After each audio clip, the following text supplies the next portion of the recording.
Imagine facing a beast so powerful that no weapon could pierce its skin, a monster that terrorized an entire region without fear of man or God. Now imagine fighting it with nothing but your bare hands. That was the challenge Heracles faced when he was sent to slay the Nemean Lion.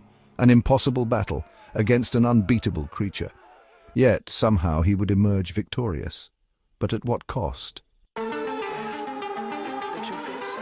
The story of Heracles, or Hercules as the Romans called him, is not one of glory alone. It is a tale of tragedy, redemption, and punishment.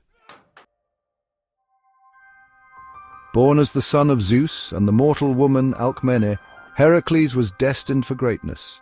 But his stepmother, the goddess Hera, saw him as nothing more than the living proof of Zeus's betrayal. From the moment of his birth, she despised him. Her hatred would lead to one of the darkest moments in Heracles' life. Under the influence of Hera's madness, he was driven into a blind rage, and in that moment of insanity, he slaughtered his own wife and children. When he regained his senses, the horror of his actions broke him. Seeking redemption, he turned to the Oracle of Delphi, who decreed that he must serve King Eurystheus and complete 12 impossible labors. Only through these trials could he atone for his sins. The first of these challenges, slay the Nemean Lion. The Nemean Lion was no ordinary beast. It had been terrorizing the region of Nemea, slaughtering livestock, hunting villagers, and proving to be completely invulnerable to any mortal weapon. When Heracles set out on his journey, he did not yet know this. But he had been warned. The lion was massive, larger than any beast known to man, with jaws strong enough to crush bone and a roar so powerful it shook the ground. Armed with his bow and arrows, his club and his strength, Heracles tracked the beast to its cave in the hills of Nemea. The entrance was dark and deep, but the evidence of the lion's brutality was everywhere. Scattered bones, bloodstains, and the remains of past victims. Heracles notched an arrow and let it fly. The shot was perfect. It struck the lion's side. But instead of piercing its flesh, the arrow bounced off like it had struck solid rock. Heracles frowned. He fired another shot. Same result. Realization hit him. The lion's hide was impenetrable. No blade, no spear, no arrow could wound it. This was no normal hunt. This was a test of raw strength. Seeing that his arrows were useless, Heracles charged forward, swinging his massive club with all his might. The strike landed, a direct hit to the lion's skull. Most creatures would have crumpled, but the lion, it merely staggered back, shaking off the attack before lunging at Heracles with terrifying speed.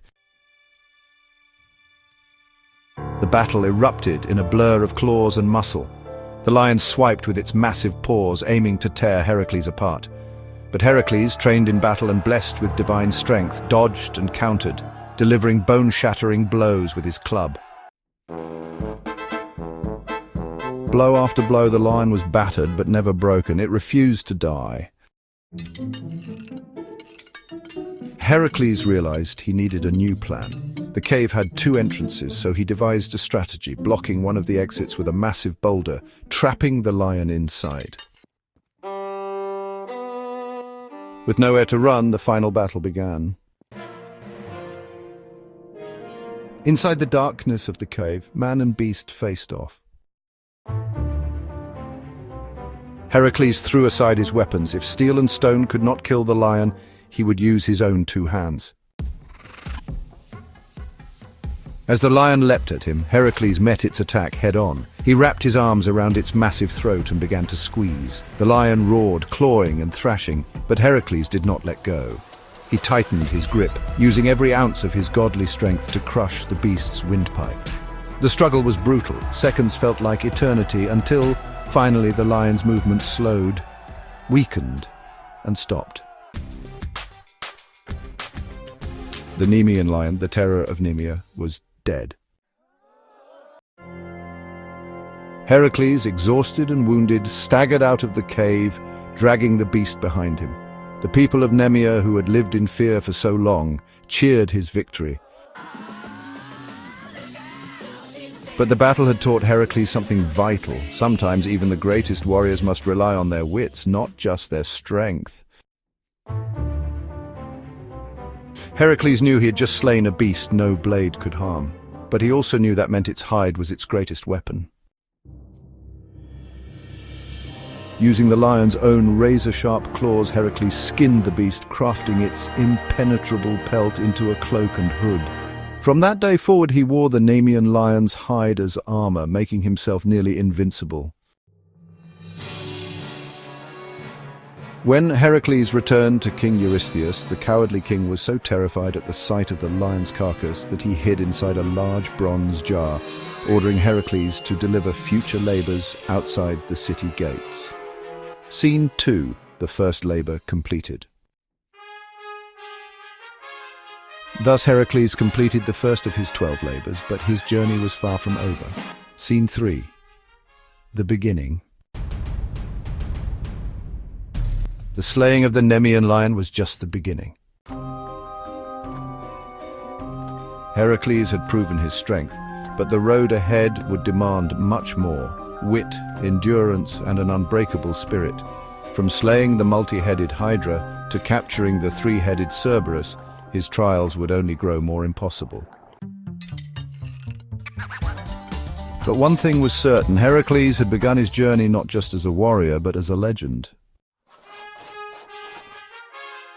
If you want to hear more epic myths of Heracles' labors, make sure to like, subscribe, and let me know which story you want next.